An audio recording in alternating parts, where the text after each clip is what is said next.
Bonjour à tous, bienvenue sur le Fitness Business Podcast. C'est Nevin Barnett et je suis avec Léo Castel.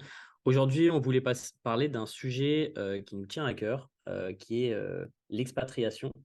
C'est quelque chose qui revient souvent, en particulier dans le monde du digital nomade et en particulier sur, on va dire, les jobs qu'on fait.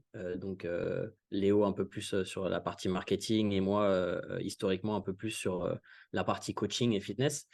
Donc, pour vous raconter un petit peu mon histoire, initialement, j'étais ingénieur. Donc, j'avais un bureau, j'avais un travail de bureau, un 9 to 5, comme on dit à l'américaine, où voilà, je travaillais entre guillemets 5 jours par semaine, sans compter que parfois mon employeur me faisait partir en Chine le dimanche à midi, tu vois, genre la demi-journée gratuite. Surprise. Ah ouais, mais c'est pas grave, c'est pour que tu sois opérationnel lundi matin en Chine, tu vois, genre bah super.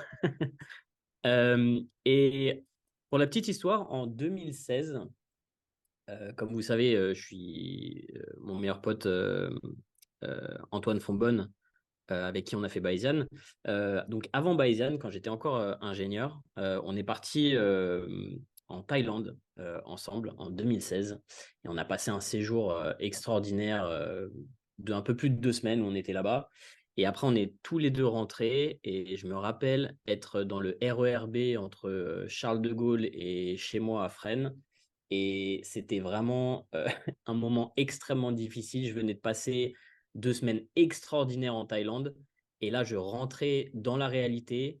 On était en... C'était même pas le printemps encore. Il faisait super froid. Franchement, j'étais dégoûté. Genre, j'étais vraiment au bout de ma vie. En plus, à Aulnay, je sais pas si tu connais le RER B, mais en fait, le RER B, il passe par Aulnay. Il y a genre trois mecs qui sont rentrés. Genre, j'avais ma valise, ils ont commencé à me casser les couilles et tout. Mais Ouais, genre direct, tu vois, genre direct tu rentres, t'es dans le vif du sujet. Bon, ça c'est pas parti en cacahuète, mais c'était un peu ça aurait relou. pu. Et je suis arrivé chez moi, je me dis, mais qu'est-ce que je fais? Qu'est-ce que je suis en train de faire ici alors que je pourrais avoir une vie incroyable? Alors, à l'époque, je me disais, c'est pas possible en fait. Vraiment, à l'époque, je me disais, bon, voilà, il faut que j'accepte que c'est les vacances. Il n'y avait pas encore beaucoup de gens, tu sais, qui faisaient le digital nomade. Ça Mhm. existait, mais c'était pas quelque chose dont on parlait énormément à cette époque-là. Mais c'est vraiment à ce moment-là où j'ai eu un déclic où je me dis, OK, vraiment, je suis arrivé à saturation de ce que je fais. Ça faisait à peu près, avec mon apprentissage, 8 ans que je bossais, tu vois, dans l'industrie, automobile, aéro, etc. Et je me disais vraiment, il faut que je fasse quelque chose, il faut que je change quelque chose. J'avais déjà commencé à coacher et c'est là où il y a cette petite chose dans ma tête qui m'a dit, bon, bah écoute, peut-être que tu peux coacher en ligne, etc. Et ça a été la porte d'entrée vers une vie qui a été complètement différente et avec beaucoup plus de liberté. Et je sais que beaucoup de gens, en fait, nous voient sur les réseaux et se disent, ouais, bah ça c'est super, mais c'est eux, en fait. C'est genre, Ouais, ça peut pas, c'est pas moi, possible pour moi, quoi.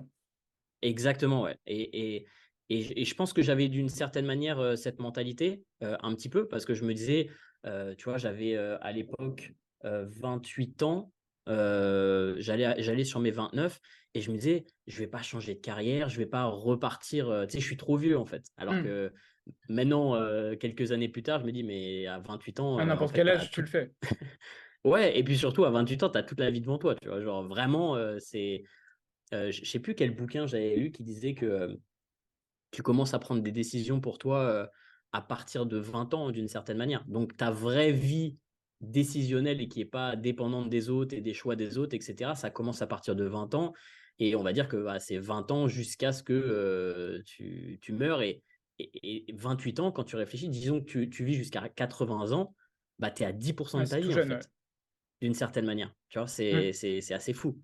Bref, et ça a été cette année où j'ai démissionné du coup. Je savais pas trop ce que. Alors, je savais que je voulais être dans le fitness, vraiment ce qui me passionnait, etc.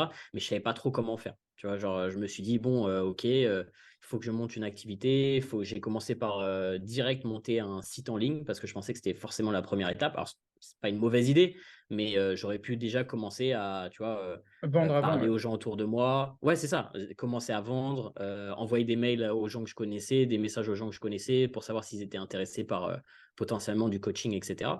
Tout ce qu'on enseigne en fait finalement dans la Fitness Business Academy, hein, et on accompagne étape par étape justement des coachs qui sont passionnés comme moi à l'époque, mais qui malheureusement savent pas trop comment s'y prendre pour Mm. récupérer des clients, développer leur activité. Et potentiellement, en fait, c'est ce qu'ils voient. Là, dans le groupe, on en a un qui est au Japon en ce moment. On a d'autres personnes qui vont voyager aussi. C'est incroyable cette capacité que tu peux avoir, en fait, une fois que ton business il tourne un petit peu, de pouvoir partir où tu as envie de vivre et potentiellement avoir une vie de bien meilleure qualité. Toi, tu as beaucoup voyagé, Léo. Mhm. Tu as fait Thaïlande, ensuite tu as fait Espagne. Après, tu es revenu en France pour vraiment te faire mal Je pense que c'était le but, et ouais. c'est ça. Être dos au mur et te dire, ouais, non, c'est mort, c'est pas possible, je suis obligé de faire autre chose et revenir bah, en Asie, parce que c'est quand même, je pense qu'on va en parler, mais l- un des buts de l'expatriation de ce type, c'est d'avoir un certain levier, comme tu dis, dans la qualité de vie, en fait. Pour le Ouais. même montant que tu gagnerais en France, donc tu gagnes de l'argent dans les pays européens et tu les dépenses dans des pays où tu as un levier qui est beaucoup plus grand. Donc, C'est, même si ça monte ça a été aujourd'hui leur vraiment mis prix, en lumière par Tim Ferriss Tim avec Ferriss, 4 Hours Week, c'est ça? For C'est ça, Hour non? Work Week, ouais, la semaine de Work 4 Week, heures. ouais. Mhm. Et c'est sorti quand ça d'ailleurs? Ça doit être dans ces C'est vieux, alentours-là, hein? hein, je pense, hein. Non? Je crois. 2015, 2016? Ou avant? Non, avant ça, avant ça. Avant. Popularisé, je Ok, pense, d'accord. vers là, mais à mon avis, dans les 2010, dans ces eaux-là. Ok, d'accord. Ok. Ouais. Ok, je pensais que c'était un peu plus tard. Mais en tout cas, il a été en tête de rayon pendant des années et des années parce que ça a révolutionné la vision qu'avaient les gens sur, OK, je suis pas obligé de rester au bureau et faire Ouais. les 50 prochaines années dans mon bureau, tu vois. Exactement. Ce que beaucoup de gens se disent, bah si c'est obligé, je peux pas changer, etc. Alors, je pense que les choses ont beaucoup changé quand même avec le Covid, avec Ouais. l'obligation d'avoir du travail à distance et je pense que c'est une très bonne chose. Il y a Mhm. aussi la réalité que certaines personnes ont comprise que bah, le travail à distance, c'est pour certaines personnes et pas forcément pour d'autres. Que pour certaines personnes, c'est important d'avoir cette structure corporate, tu vois, genre en Ouais. entreprise, d'être là, d'avoir ses collègues et tout. Et c'est une bonne chose. C'est ce qu'on voit d'ailleurs sur des gens qui font Bayesian, c'est qu'il y a certaines personnes qui préfèrent travailler en face-to-face quand même, tu vois, Mhm. et pour qui le travail à distance ne correspond pas forcément. Mais on a aussi beaucoup de gens qui découvrent le fait que bah, tu peux avoir cette liberté incroyable. Euh, Il y a un autre truc entre le fait de changer de vie et d'avoir peur, c'est aussi euh, euh, les fausses difficultés que les gens pensent. Tu sais, c'est genre, Je ouais, parle pas mais la bouger à langue. l'étranger. Ouais, je parle pas la langue. Tu sais, c'est vrai, t'as pas voyagé, tu te dis tout est compliqué, alors que, Mhm. en fait, tu te rends compte quand tu sors de la France que les choses sont souvent beaucoup plus faciles à l'étranger Carrément. qu'en France, qui est quand même un des pays où, administrativement, c'est un des plus compliqués au monde. Ouais. Clairement, tu vois. Exemple, tu arrives en Thaïlande, tu veux un appartement, tu payes, tu as ton appartement le jour même. Tu t'attends pas qu'il y ait quelqu'un qui regarde ton application, savoir dans quelle entreprise tu as travaillé, est-ce que tu as 2 ans de salaire, est-ce que tu as. Enfin, C'est les gens ça. ici C'est s'en tu foutent. payes, Si t'as tu ton peux payer, appartement. C'est ouais. ça. Ouais. Mais que ce soit ça, tu vois là, donc je suis revenu en Thaïlande, ça fait maintenant une semaine. Le premier jour, j'ai eu du coup l'appartement, un numéro de téléphone. On avait déjà un compte bancaire, mais en soi, tu peux très bien le faire le jour même si tu en as envie. Bon, il y a des conditions quand même, mais voilà. Donc tu peux te set up hyper Non, mais facilement, alors que li- tu arrives en France, c'est li- la galère, quoi. ouais, littéralement, pour vous expliquer à quel point c'est simple, c'est-à-dire que aujourd'hui, tu habites à Paris, etc. Tu dis, OK, je fais ma valise, je pars en Thaïlande demain. Donc, tu prends un billet, tu fais ta valise, tu arrives à l'aéroport, tu présentes ton passeport. Alors, évidemment, il faut avoir un passeport qui peut voyager, mais ça, c'est le basique, on Mm. va dire, pour voyager. Tu rentres dans le pays, à l'aéroport, tu t'achètes une carte SIM, tu as directement de la data, ton Internet, un numéro de téléphone qui marche comme ça. En 5 minutes, ils le font pour toi. Tu trouves un hôtel, un Airbnb ou un truc un petit peu plus long terme sur Internet, Facebook ou quoi que ce soit, tu vois. Donc, peut-être trouver un hôtel dans un premier temps ou un Airbnb pour une première semaine et commencer à regarder, etc. Tu t'installes Et là, tu peux rester. Donc, c'est combien maintenant? 45 jours actuellement en tant que Non, c'est Français? toujours 30. Après, tu as des visas qui te permettent de faire 30 plus 30 plus 30. Ou 60 plus Ok, 30. Enfin, un truc, en gros, 90 jours, c'est faisable. voilà. Et pour Genre, ce faire, genre, il suffit d'aller dans un centre d'immigration où tu es tu peux le faire à accompagné, ils te l'aéroport donnent un direct ticket, en t'attends. arrivant. Ok, voilà. Mm. Voilà. Et en vrai, les gens ils disent, mais attends, c'est tout? Et c'est genre, ouais, littéralement, c'est tout en fait. Genre, t'as rien d'autre à faire pour t'installer dans un pays comme la Thaïlande actuellement. Et les gens ils disent, Mais je ouais, comprends que ce soit flippant quand même, parce que, tu vois, moi, quand je l'ai fait pour vraiment m'installer ici, donc je suis resté 2 ans la première fois qu'on est venu vraiment, et on est arrivé avec nos valises, genre, on ne sait pas où on va s'installer, on ne connaît pas les quartiers, enfin, tu vois, on savait rien du tout. Et donc, exactement comme tu l'as dit, on se dit, vas-y, on prend une semaine d'hôtel, le temps de voir un petit peu, visiter des appartes, tu vois, gérer notre truc. Le jour où on arrive, donc on fait notre première journée, on va chercher une carte SIM et un peu de bouffe, et voilà. Le lendemain, on se balade un peu dans les quartiers. On fait, tiens, il y a Century 21 en Thaïlande. Ah ouais. On rentre dans le truc, une meuf nous accueille, elle parlait français d'ailleurs. Alors c'est une taille, pure taille, mais il y a plein de tailles qui parlent français. Ils sont bien meilleurs en langue que nous. Et elle nous dit, bah écoutez, vous cherchez quoi? C'est quoi votre budget? Ok, on va voir 3 appartes, on va voir les trucs, il y en a un qui est trop bien. On, on demande quand est-ce qu'on peut l'avoir. Elle nous dit, bah demain si vous voulez. On commence les papiers, le lendemain on était dedans, quoi. Ce qui est quand ouais, même ouf, on s'y attendait même pas, tu vois. Mais non, non, c'est incroyable la facilité avec laquelle on peut s'installer.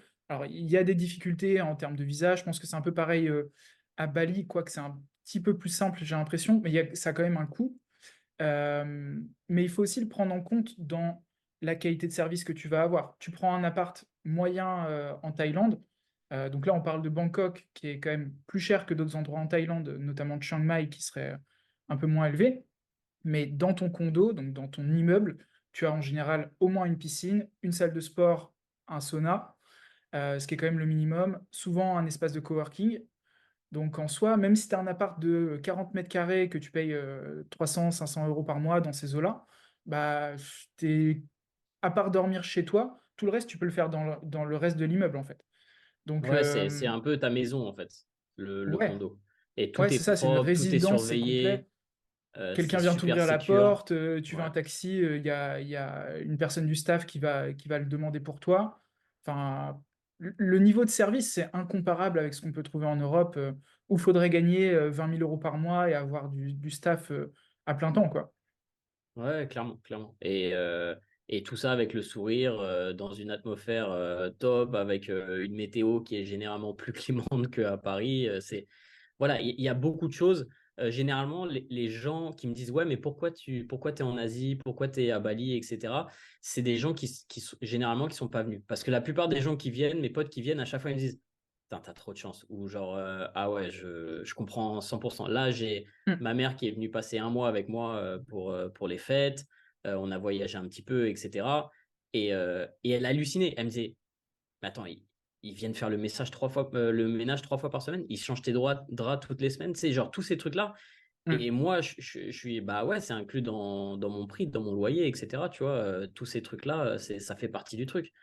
Elle fait, ah, d'accord, Hmm. tu vois. Ouais, ça remet en question ce que tu vis en France et tu te rends pas compte, quoi. Ouais, ouais, parce que c'est plein de dépenses supplémentaires qui font que tu as un niveau de vie qui est difficile, tu vois. En vrai, aujourd'hui, tu habites en région parisienne, c'est pas facile hein, d'avoir une vie sympa, entre guillemets. Tu Même vois, si tu genre gagnes bien d'avoir ta vie. de l'espace, ouais, d'avoir de l'espace, de pas avoir à prendre les transports pendant plus d'1 heure pour aller au travail, etc.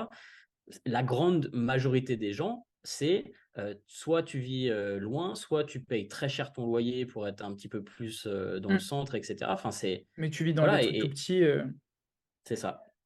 C'est ça. Et puis, Moi, je, ouais, je trouve la le truc qualité de vie. principal, c'est la mentalité, tu vois. La première fois que je suis parti de France, je suis parti quand j'avais, je ne veux pas dire de bêtises, mais 21 ou 22 ans, vivre en Angleterre. Donc j'ai vécu en tout 4 ans là-bas, mais d'abord 2 ans, puis je suis revenu en France, puis je suis reparti.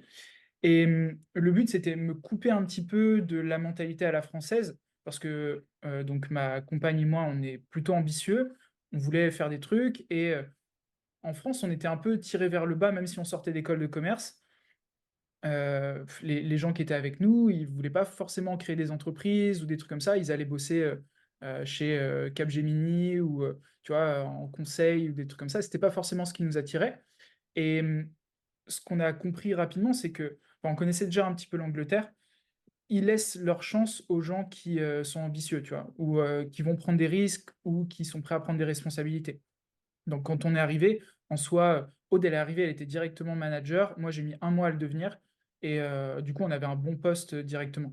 Mais ce que je vois ici, du coup, en Asie, euh, j'ai plus les gens qui foutent le bordel, comme tu disais, dans le métro ou quoi. Tout le monde est hyper bien conditionné, on va dire, et voilà. Euh, vu que tu parles enfin, les gens ici parlent une langue que tu comprends pas, bah, t'es pas saoulé par le bruit de gens qui ont des conversations de, tu vois, t'as pas ce noise du quotidien. Euh, Comme tu dis, tout le monde quasiment a le sourire, globalement. T'es pas dans la Non, morosité parisienne. mais c'est vrai, tu vois, et j'en parlais avec ma mère. Là, elle me disait, putain, mais qu'est-ce que les gens sont gentils ici, etc. Ils sont Ça a un adorables, impact énorme. attentionnés. T'as En envie de l'être particulier aussi, sur tu les... vois. Bien sûr. Mais tu sais qu'il y a pas mal de recherches qui montrent, d'ailleurs, ils en parlent dans Thinking Fast and Slow de Daniel Kahneman, de Ouais. en quoi les traits d'un visage, tu vois, un sourire, etc., ça impacte ton humeur personnelle, etc. Donc le fait d'être Mm. dans un, comme tu dis, dans un environnement souriant, agréable, etc., ça t'impacte positivement. Et à l'inverse, bah, quand les gens font la gueule, etc., et ouais, ça a impacté ma mère. Elle me disait, mais ils sont tellement gentils, agréables, etc. Enfin, ça te rend plus heureux de manière générale, en fait. Mm. Et, et c'est pas pour cracher sur les Parisiens, tu vois. Moi, j'ai grandi en banlieue parisienne, etc. Je sais, et la réalité, c'est que c'est une vie difficile, en fait, hein. Et grandir en région parisienne, dans les grandes villes, etc., tu as l'impression que tu es un parmi plein. Alors, bon, c'est pas, il n'y a pas moins de densité de population forcément à Bangkok, c'est pas ce que je dis. Mais culturellement, je comprends que ça soit difficile. Il n'y a pas le soleil, tu trimes, tu galères, etc. Et rien que le soleil et une bonne atmosphère, ça peut changer beaucoup pour toi. Euh, Complètement. donc toi, tu avais bougé principalement pour le côté... mais comment tu savais ça en fait avant d'y aller? T'es un peu allé au... Tu savais pas trop en fait que tu allais Alors, t'allais tomber là-dessus.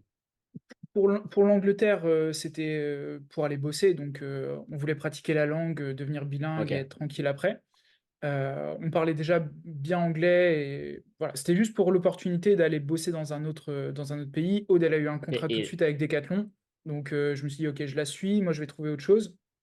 Et Et je c'est là où tu as cherchais, été, c'est là où ça t'a impacté en disant, ah ouais, c'est différent et ça m'impacte ouais, positivement, quoi. en fait, bah, du coup, je me suis retrouvé aussi à bosser chez Decathlon et il y avait énormément d'étrangers qui bossaient chez Decathlon. C'est un peu, tu vois, en Angleterre, il y a vachement de gens d'Espagne, de Roumanie, de pays européens qui viennent bosser justement parce qu'on leur laisse des responsabilités et ils ont aussi un levier, c'est-à-dire qu'ils gagnent plus d'argent, ils en renvoient dans leur famille dans les autres pays. Ouais. Et donc, du coup, on avait plein de collègues étrangers et ça nous a vachement ouvert l'esprit en termes de, bah, on n'a pas les mêmes cultures, mais on s'entend très bien et donc, du coup, on découvre des nouveaux trucs. Enfin, voilà, ça nous a apporté beaucoup, tu vois. Et je pense que c'est un truc qui manque à pas mal de gens en France, cette ouverture d'esprit de, il existe autre chose autre part. Et bah, ça commence par des petits voyages. Donc, nous, on C'est, avait fait des et petits c'est trucs, tu vois. surtout, on se dit, il existe autre chose autre part qui est différent et potentiellement mieux. C'est difficile parce que tu Ouais. as aussi le chauvinisme français de on est une grande puissance mondiale, on l'a toujours été. La France, c'est la culture, la gastronomie, et ce qui est une réalité, tu vois. En France, il y a Mm. énormément de qualité au pays français, tu vois. Je suis quand même patriote et je suis quand même fier de mon pays. Mais dans la plupart des grandes villes françaises, la qualité de vie n'est pas là, quoi, tu vois, par rapport à ce que tu Complètement. peux avoir comme expérience ailleurs. Et tu vois, j'ai bah, pas mal de potes qui ont fait des écoles enfin, qui ont fait l'école de commerce avec moi, sont partis à l'étranger. Donc déjà, je pense qu'il y a un peu une fuite des cerveaux de gens qui veulent un travail et pour autant, ils travaillent dans des boîtes françaises, tu vois? Un de mes très bons potes travaille pour Martell, donc la marque de cognac, qui appartient à Pernod Ricard, en Malaisie. Il a un super poste, il représente la marque, tous les trucs, donc il est tout le temps avec des asiates et cetera. Mais, pour autant, il force son accent français. Enfin, tu vois, il a quand même ce truc Ouais, très tu vois le genre de gars, tu vois? Et ouais. il a un poste, plutôt que de le faire en France, où il aurait été dans les bureaux parisiens et peut-être qu'il aurait monté des échelons, bah, là, il s'éclate, en Malaisie depuis peut-être 6 ans, et il se voit pas du tout revenir. Mais, Il y a un autre truc dont on parle pas souvent aussi, et ça peut impacter positivement certaines personnes, c'est que tu sais, je te disais que tu as l'impression d'être un parmi beaucoup quand tu es dans une grande ville française. ouais, Et c'est d'une pas pareil certaine ici. manière, c'est pas pareil parce que tu as quand même l'impression d'être un petit peu différent. Tu as quand même l'impression. C'est un peu comme tu sais, le beauty privilege pour une fille qui est jolie, qui va avoir des Mmh, petites attentions, des petites aides. Bon, avec aussi tous les relous qui arrivent avec. Mais quand tu es un étranger, par exemple, en Thaïlande, les gens font plus attention à toi, en fait. Tu te fais plus remarquer, etc. Et en termes d'ego, c'est quand même agréable de temps en temps, tu vois. Genre, bien sûr. c'est flatteur. Et rien que ça peut aussi faire une différence pour certaines personnes, quoi. Moi, je sais que Bah, ça m'impacte positivement d'une certaine manière, tu vois. niveau dating, si tu es un 2 sur 10 en France, Ah ouais, ici, tu es un 8, quoi. c'est ça. Donc, C'est-à-dire que il y a beaucoup de mecs qui viennent en Thaïlande pour ça, ou même dans les pays asiatiques. C'est genre, ils ont jamais pécho une meuf de leur vie parce que la concurrence est énorme en France, et ils ouais. arrivent ici et ils comprennent pas, quoi. Et ça C'est... marche aussi pour les filles d'ailleurs, hein. Moi, je vois beaucoup de filles Ouais, européennes ou américaines, et cetera, qui sont avec des tailles ici, parce que, bah, elles trouvent pas un mec, qui leur correspond, dans leur pays d'origine, en fait. ouais, Mais complètement. je reviens juste sur un truc, tu demandais tout à l'heure, comment j'ai pris la décision de venir Ouais, en Thaïlande, parce que c'est vrai que c'est un peu bizarre et je suis pas venu quand même par hasard. J'ai d'abord fait 2 voyages, donc un avec un de mes meilleurs potes, à l'époque. On est venu un mois, on a fait, Bangkok, Chiang Mai, les îles et cetera et je pense que tu ne perçois pas le pays de la même manière quand tu es, en voyage en mode touriste que quand tu y bien vis. sûr. Donc j'ai pas apprécié Bangkok, par exemple, tu vois? Je suis Ok. arrivé à Koh San Road et je me suis dit: «Ouais, bah, c'est le bordel, Bangkok, c'est pas fait Ouais, pour nous, on se tire le lendemain, on ouais, part à Chiang Mai», tu vois? ouais. Et je suis C'est revenu pour une ça que je dis deuxième qu'il faut fois, toujours rester au moins 3 mois dans un pays ou 3 mois ouais, dans une ville pour avoir vraiment suffisamment apprécié, d'expérience. Ouais, mmh et donc je suis revenu après avec, Aude et cette deuxième fois, on s'est dit: «OK, il faudra qu'on vive là un jour parce que c'est trop bien», tu vois? On a un peu plus ouais, profité, on a pris notre temps. Heu, Plutôt que d'être à Koh San Road, on était plutôt vers, bah, le centre, à Sok, Phromphong, tous les quartiers, un petit peu plus, résidentiels, on va dire. Donc où il y a des familles, où, voilà, où c'est pas le bordel, H24 et ouais, bizarrement, bah, c'est toujours comme ça, mais d'abord, tu as la vision de ce que tu vas, faire. Donc on s'est dit: «OK, d'ici 5 ans, on vit ici» et en vrai, 2 ans après, on vivait là, tu vois? Donc on a d'abord voyagé pour voir si ça nous plaisait et après, long terme, on s'est beaucoup trop plu. En fait, on n'a pas eu de chance parce que le moment où on est revenu pour le long terme, il y a eu le covid et du coup, on a eu une expérience de la Thaïlande qui était un peu spéciale parce qu'on a fait plus d'un an où il y avait quasiment personne dans les rues, où on avait simplement accès aux supermarchés et on ne pouvait pas faire grand-chose. Il y avait pas de touristes, donc c'était un peu spécial comme atmosphère. ouais, tu m'étonnes. Ouais. Mais bon, c'était aussi, on a eu des trucs privilégiés, tu vois? On a été, visiter la plage du film La Plage, donc dans les îles, je crois que je crois que c'est vers Koh Phi Phi et tout, heu, avec Maya Bay.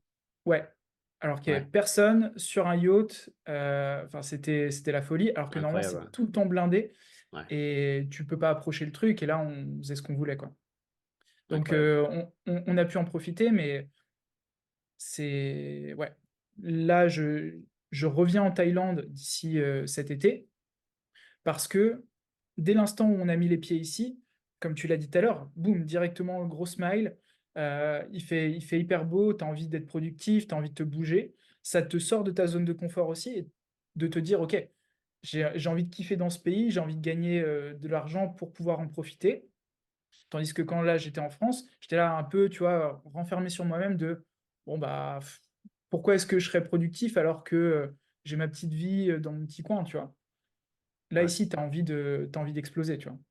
Ouais, c'est clair, c'est clair. Et c'est ce que je pousse. Euh, je pense que les gens devraient essayer. Évidemment, hein, il y a des gens avec qui ça va pas le faire parce que bah, le côté difficile de l'expatriation, c'est être loin de sa famille, être loin de ses proches, le décalage horaire, les choses comme ça qui sont problématiques pour certaines personnes. Mm. Après, la réalité aussi, c'est que bah, si ton business il tourne bien, si tu gagnes pas mal d'argent, bah, tu peux revenir assez souvent, tu vois. Genre, Ouais, tu peux revenir deux, trois fois par an si ça te chante. Et si tu as envie de passer du temps avec eux, tu peux les faire venir et leur faire découvrir un pays. Moi, c'est ce que j'ai fait avec ma mère. j'ai fait aussi avec mes Voilà, parents.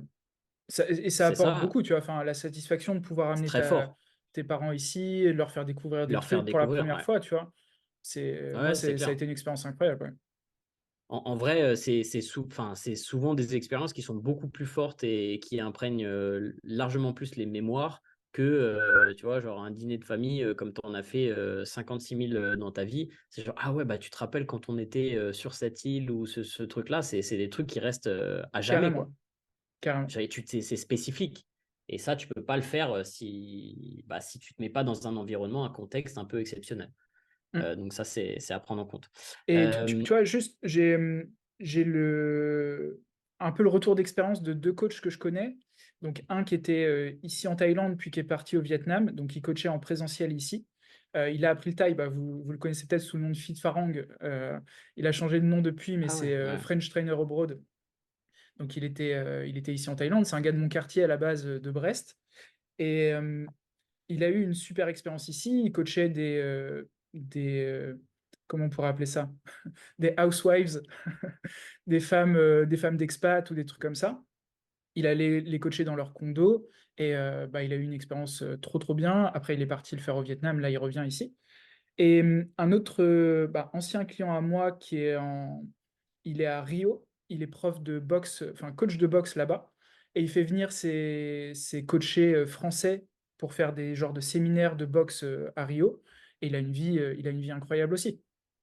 Donc là, on parlait de l'Asie, mais il y a d'autres possibilités, hein. Le Mexique, la Colombie, le Bien Brésil, des sûr. choses comme ça. Ah ouais, bien sûr. Euh, Si tu as plus donc, d'affinité avec un faut endroit, si carrément. enfin, tu vois, genre, si tu kiffes une certaine type de cuisine, parce que ça peut être le cas, Mm. tu vois, genre, tu as envie d'aller au Japon, bah, il y en a un de nos élèves de la Fitness Business Academy qui est au Japon actuellement.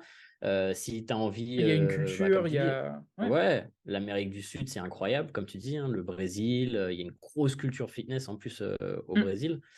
Ouais, enfin, il y a plein de possibilités. Euh, je, je, je pense que les gens ont peur parce que c'est un système, quand tu travailles pour toi-même, qui est un petit peu différent, où effectivement, tu dois vendre. Et vendre, ça fait peur parce il y a trop de gens qui ont l'impression tu sais, enfin, on a l'expression en français, vendeur de tapis, etc. C'est vraiment, ah ouais, bah viens, je te vends ça, machin, Mm. ou le marché, les trucs qui nous mettent inconfortables, et on n'a pas envie que, de faire ressentir aux gens, tu vois, de les mettre dans cet inconfort, entre guillemets. Mais quand tu sais vendre et que surtout tu vends quelque chose, une De vraie qualité. solution pour les gens exactement, c'est complètement différent. C'est pas justement, t'es pas en train d'essayer de vendre quelque chose qui est exactement la même chose que le poissonnier d'à côté avec le même poisson. C'est là, tu vends quelque chose dont les gens ont besoin, en fait, d'une certaine manière. Mm. Et au fur et à mesure qu'on avance et l'évolution de la société, de plus en plus de gens ont besoin d'un accompagnement au niveau nutrition, au niveau entraînement, parce qu'on sait qu'en termes de santé long terme, c'est extrêmement important et les gens s'en rendent compte et ils font appel aux gens qui savent, en fait, d'une certaine manière. Comme tu t'éclates, tu te fais mal à l'épaule, bah, tu vas voir un spécialiste de l'épaule. Bah, c'est la même chose, tu as des problèmes maintenant de remise en forme, etc. Tu fais appel à un coach. Et en sachant se vendre, bah, tu vas être la personne à qui ils vont faire appel, quoi. Mm. Et vendre, ça peut être mal perçu, mais si vous voulez aider, vous devez pouvoir, enfin, vous devez être capable de vendre. Parce que c'est ce qu'il y a au milieu, en fait. Tu peux pas aider quelqu'un si tu lui as pas vendu ton service. Tu peux aider gratuitement si tu en as envie, mais ça a pas le même, ça a pas les mêmes implications. La personne ne sera pas engagée, et cetera. Donc tu es obligé de savoir vendre. Après, tu peux vendre de manière éthique, sans aucun problème aussi, mais ça s'apprend.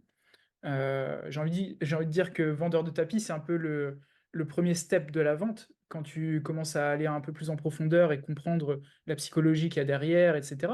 Là, tu peux vendre de manière éthique et positive. Et encore une fois, si tu as les bons services derrière, si tu es vraiment là pour aider les gens, go, quoi. Faut y aller. Parce qu'il y a des gens qui n'ont pas la même éthique et qui le font. Donc, Exactement. C'est toujours ce ouais. que je dis, c'est que si c'est pas toi qui le fais, il y a quelqu'un qui va avoir une moins bonne éthique et des moins bons produits et qui va le faire à ta Mm. place et qui potentiellement va prendre une place qu'il ne mérite pas vraiment, entre guillemets. Ouais. Donc c'est dommage. Mais vraiment, si vous avez envie de changer votre vie, soyez pas comme moi au début en disant non, mais c'est que pour les autres. Moi, j'ai un boulot d'ingénieur. Voilà. En vrai, on a plein de gens qui font Bayesian, qui ont déjà des postes. Et ils le font comme moi initialement par passion, en fait. Ils se disent, ouais, bon, bah, je vais apprendre pour moi, pour me coacher moi-même, etc. Et en fait, qui se rendent compte que, ah non, mais en fait, je peux en Je faire peux aider. ma vie et ouais, je peux aider. Je peux être de service pour les autres, ce qui est très important pour certaines personnes. Moi, ça l'est. Et je pense qu'en vrai, pour tout le monde, c'est ce qu'il y a de plus gratifiant, en fait, d'être Ouais. de service. Et ensuite, bah, voilà, si vous avez toujours rêvé de vivre dans un pays ou que, par exemple, votre conjointe est d'un pays et qu'elle veut absolument y retourner parce qu'elle sait que c'est mieux que là où vous êtes actuellement, bah, c'est quelque chose que vous pouvez faire. C'est vraiment la réalité. Et je Et sais vous que n'êtes pas quand on me obligé disait à d'aller aussi l'époque, loin j'y peut-être croyais que pas l'Asie. vraiment. Bien Parce que sûr, bien là, sûr. on prend l'exemple de l'Asie. Tu disais tout à l'heure, moi j'ai vécu un an à Barcelone aussi. Et, Ouais, l'Espagne, c'est et génial. ouais, c'est Portugal, top, la culture est top, le Portugal c'est vachement bien aussi. T'es pas très loin de la Afrique du France si jamais Nord, tu veux rentrer voir ta famille ou des trucs comme ça. Enfin, ton billet il te coûte 100 ou 150 euros aller-retour. Et c'est plus accessible peut-être comme premier voyage ou première expatriation que de partir complètement. directement en Asie qui peut faire plus peur. Mais en Europe, ouais, Ouais, il y a des parce que le super changement destinations. culturel est très différent. Ouais. Euh, et moi, je vois plus d'avantages, mais c'est vrai qu'effectivement, tu peux aller ailleurs, chasser Ouais, t'as du le beau temps, soleil, entre guillemets. Ouais, ouais. c'est ça. Tu manges C'est pas aux clair. mêmes heures. Ouais, c'est une culture différente et t'as pas besoin d'aller très loin pour la découvrir. Mais Ouais. confrontez-vous à des nouvelles cultures quand même. Parce que, tu vois, je vois aussi beaucoup de Français qui s'expatrient et qui restent entre Français. Et je trouve que c'est un peu dommage, tu vois. Je sais que c'est pas toujours facile selon les pays de s'inclure, tu vois. Peut-être qu'en Asie, tu te feras pas des potes taille, des vraies tailles, tu vois. T'iras pas dans leur famille, t'iras pas, voilà. Ça paraît compliqué. Mais pour autant, engage la conversation avec eux. Il y a beaucoup de Japonais aussi, de Coréens, etc. Et tu peux te faire un groupe de potes, on va dire, de multiples nationalités, qui sont pas que des Français, et dont tu découvres plein de trucs culturels, quoi. Ouais, clairement, clairement. C'est c'est vrai que, genre, on dit toujours expatrié alors qu'on pourrait aussi dire euh, d'immigré. En fait, enfin, tu vois, Ouais, moi, je suis un immigré en Indo, toi, tu es un immigré en Thaïlande d'une certaine manière. tout à fait. Mais effectivement, tu peux te retrouver justement avec les autres personnes qui sont un peu dans le même contexte que toi et qui ont potentiellement une même mentalité aussi, tu vois, une Mm. ouverture d'esprit spécifique. Souvent, qui ont des jobs assez similaires aux nôtres, en fait, d'une certaine manière, qui travaillent online, qui comprennent nos difficultés, nos dynamiques, comment travailler, qui potentiellement peuvent être une aide pour ton travail. Tu vois, si, Mm. je sais pas, tu tombes Moi, sur un ça a été le monteur cas. vidéo qui fait un monteur vidéo, si tu as un filmmaker, tu as des mecs qui font du marketing, qui font de la vente, qui font des automations ou plein de trucs, en fait, d'une certaine manière. C'est beaucoup Et plus facile. Vas-y. c'est un truc en général que tu as du mal à trouver dans ta ville, tu vois. Si tu es dans une petite ville française où t'as pas de personnes qui sont dans la même thématique que toi, qui comprennent pas trop ce que c'est le business en ligne, tu viens à Bangkok, tu en as à tous les coins de rue, en fait. Donc, tu peux parler beaucoup plus facilement, tu vas te poser dans un coworking, tu discutes et tu vas facilement te faire des potes. Ouais, Ce qui n'est pas le cas en clairement. France. Tu peux même être en France tiré vers le bas par des personnes qui vont te dire ouais mais c'est pas possible, tu peux pas travailler sur Internet, tous ces trucs-là. Ici c'est un peu l'inverse, tout le monde se tire vers le haut. Et moi ça a été le cas. J'ai eu la chance de tomber dans un groupe de potes qui sont dans le e-commerce, qui marchent très bien et tout, et qui faisaient des super chiffres. Et du coup, j'étais là, waouh, ok, c'est possible, je le vois de mes yeux. Et du coup, ça m'a donné envie de me pousser, de me challenger. Si c'est possible pour eux, c'est possible pour moi, tu vois. Et des fois, Moi, quand c'est tu es pour dans ça que une petite beaucoup ville française, de... c'est dur à imaginer, quoi. Ouais. C'est pour ça aussi que beaucoup de gens aiment Dubaï. Ouais. Dubaï, il y a aussi une vraie communauté d'entrepreneurs, etc. Donc, Mm. pour des raisons aussi de taxes, hein, d'une certaine manière, ça, on n'en a pas parlé, mais ça peut être aussi un avantage pour beaucoup de personnes de quitter la France aussi fiscalement, potentiellement, Mm. si c'est Je quelque pense chose qu'il que ne vous faut voulez pas y faire. réfléchir en premier, comme Non, étant la clairement. première Non, truc. Que c'est par clair. exemple, Dubaï, moi, je me verrais jamais vivre à Dubaï, tu vois. Je pense Pareil. que je m'ennuierais très vite, il n'y a pas grand-chose à faire. La vie coûte quand même pas mal cher, mais il y a des gros avantages au niveau des taxes. Donc, il y a des gens qui y vont pour ça. Mais Mais il pour y la a du réseau culture, j'irais aussi. pas à Dubaï, tu vois. Tu vois, Ouais, ouais, tu, bien sûr. tu peux créer, ouais, et ça peut être un intérêt. Mais c'est différent, c'est différent. Mm. Euh, donc voilà, en gros, le but de ce podcast, c'était de vous partager un petit peu nos expériences, vous montrer en fait que c'est souvent beaucoup plus simple qu'on ne le croit et qu'il y a beaucoup d'avantages auxquels on ne pense pas forcément quand on ne l'a pas fait. Donc c'est vraiment quelque chose que qu'on ne peut pas vous recommander davantage, enfin, si ce n'est de voir que nous, c'est un choix qu'on a fait. Donc forcément, on est biaisé par ça. Mais en aucun cas, je regrette. Tout n'est pas vert, hein. Il y a certaines difficultés, comme on en a parlé, de distance. Ouais, Mais, tu peux être euh, loin de mais ta pour... famille et ça peut, une fois de temps en temps, tu vois, tu peux avoir un petit coup au moral de te dire, ouais, c'est chiant. Mais C'est ça. si tu gagnes bien ta vie, tu peux rentrer de temps en temps, quoi. C'est ça. Il y a un autre truc dont on n'a pas parlé, c'est dans le cadre d'avoir une famille, des enfants, des choses comme ça, où Mm. évidemment, c'est des choses qui sont potentiellement plus compliquées, mais tout est possible et il faut avoir une vision un petit peu différente, moins standardisée en fait, d'une certaine manière. J'ai beaucoup d'amis entrepreneurs ici qui ont des familles, qui ont des enfants à Bali, qui sont dans une très bonne école, qui, encore une fois, ils ont des aides incroyables. Ils ont une cuisinière, une nounou et ça leur coûte absolument rien en fait par rapport à Mm. ce qu'ils paieraient à la crèche à Paris ou avoir une babysitter ou un truc comme ça quoi. Donc c'est aussi ça la qualité de vie et les trucs auxquels vous pouvez penser. Ouais, enfin, juste pour revenir là-dessus, nous, c'est notre cas, tu vois, avec Aude, on se fait la réflexion, parce que là, du coup, on Un revient babysitter? en Thaïlande. Ouais, bah, il faudra peut-être un jour d'avoir des enfants ici, tu vois. Est-ce qu'on a vraiment envie d'avoir des enfants ici? Est-ce que Aude veut accoucher ici? Parce que c'est quand même une grosse décision, etc. Et bah, c'est quand même beaucoup mieux si on prend tous les aspects de vivre ici avec des enfants, parce que tu as beaucoup d'écoles Montessori, où tu peux avoir des tuteurs, où tu peux avoir une babysitter, enfin, tu vois, tous J'allais ces dire, il y a trucs-là. une école Montessori juste à côté de chez moi là. Ouais, et il y a même des écoles françaises en Thaïlande. Alors oui, ça a un coût, donc il faut aussi prendre ça en compte. Je pense que c'est entre 500 et 1000 euros par mois par enfant, donc c'est quand même costaud, dès les petites sections, mais ils vont être entourés d'autres enfants étrangers, ils vont certainement parler plusieurs langues très vite. Enfin voilà, tu grandis dans une culture qui est complètement différente, et pour leur développement, c'est assez incroyable. Et en Et fonction de où certaines personnes naissent, tu peux aussi avoir un passeport. Par exemple, si ouais, ton enfant naît aux États-Unis ou quelque chose plusieurs comme ça, c'est aussi quelque nationalités, chose, ouais. ouais, c'est quelque chose auquel tu peux penser, hein. Mm. C'est une Et réalité. un truc qui fait peur aussi, Droit c'est de territoire, la partie médicale. Tu vois, il y a beaucoup de gens qui disent, ouais, mais euh, la en temps sécurité d'ex- sociale, machin. Ouais. ouais, vous êtes expatrié, mais vous allez revenir en France si jamais vous devez vous faire opérer ou des trucs comme ça. Alors, ça peut, mais en soi, le niveau médical dans des pays même comme en Thaïlande, en Indonésie, je sais pas, mais il est hyper J'irai en élevé. Thaïlande. Euh, ouais, le niveau ici est très élevé. Ça vous coûtera un petit peu d'argent, mais finalement pas tant que ça. Et vous êtes pris en charge tout de suite. Enfin, moi, si je veux avoir un rendez-vous à l'hôpital pour n'importe quel Tu veux problème, avoir, dans si l'heure, je tu, l'ai. tu veux un IRM demain, tu le fais pour Ouais. $300, tu l'as demain. Exactement. Sachant que je suis en attente d'en faire un en France. J'ai pris le rendez-vous en novembre, il est fin janvier. Donc voilà, ça vous donne Génial. une idée. Tu te trimbales un problème 3 4 mois avant de pouvoir avoir un rendez-vous en France, quoi. Ouais. Donc ouais, je pense qu'on a bien couvert le cadre. Si jamais vous avez des questions, n'hésitez pas à les poser parce que j'imagine que vous allez en avoir.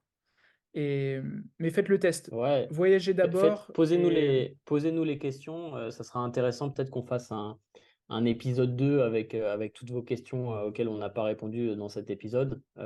Et ça pourrait être très cool. carrément. Tu conclus? Vas-y. Ah, c'est moi qui conclus, OK. Bah oui, j'ai fait Écoutez, l'intro, tu conclus. merci beaucoup, d'avoir été là avec nous et puis, on va reprendre, un meilleur rythme sur les podcasts pour pouvoir vous parler de plein de sujets. On se rend compte que, il faut qu'on soit peut-être un peu plus ouvert sur les sujets, pas simplement parler de marketing, mais parler un peu Ouais, aussi du lifestyle, du mindset, de toutes ces choses qui vont aller autour, de productivité, j'en sais rien. Donc si jamais aussi vous avez des idées de sujets qu'on devrait traiter, n'hésitez pas à nous le partager, on regardera tout ça. ça marche. Merci à Ciao tout le tous monde! et à bientôt.